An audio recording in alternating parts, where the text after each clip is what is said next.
Sue Patten, 2 decades of design, instructional design. I'm Sue Patten.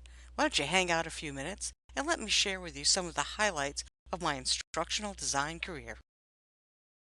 In summary, I excel at listening to discussions and ideas and formulating the singular message from within them all, taking that message and presenting it in clear, understandable way. I use the principles of project management to bring the project from initial analysis to client acceptance, while following standard design principles. My career has granted me the unique perspective of working in many industries to train a very diverse range of audiences, from clients spanning private as well as state and federal governments, both domestic and foreign. Most often today, development takes place through a rapid prototyping or agile process. The instructional designer generally works directly from documents created by subject matter experts, bypassing the full design process. When a full design process is needed, a scalable yet comprehensive process is used to design the intellectual property for each client. For any modality, it begins with the analysis and design document, which defines the project scope, assumption of the learner's existing knowledge, and any limitations including learner environment or cost. It also addresses the audience, learning objectives, knowledge transfer analysis, interactions, accompanying materials, and the design aesthetics and features. The decisions made during the analysis phase become a storyboard. The storyboard is a near true representation of the final deliverable, including how the content is represented, as well as any scripting, graphics, interactions, animations, and assessments. This phase is where the majority of changes to the design take place. Close attention here saves time and cost during the development phase. The size and complexity of the project determine how many development phases it has. Generally, development begins with the alpha phase and the changes become a beta. Here, the final changes become the goal deliverable. This represents client sign-off. Various software is used to develop. The choice is often driven by the client or developer preference. I am highly skilled in Microsoft Office, Smartsheet, Photoshop, Illustrator, Lectora, Storyline, and Captivate. And I'm open to learning any needed applications. Here's some of my experiences from the companies I've worked for. In 1998, I started my career at Desai Systems, writing articles about and for the IT training industry. Jatine Desai sent me to Southern Connecticut State University to study instructional design.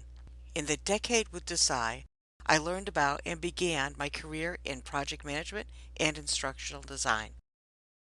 The instructional design industries fell heavily into insurance, but also included power and finance clients.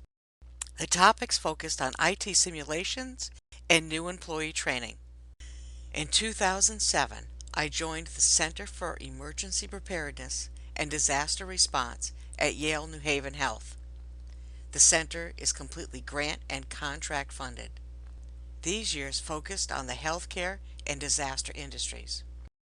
A few of the topics included personal protective equipment, including the N95 fit test, biological and radiological disasters, protecting children and the elderly in a disaster.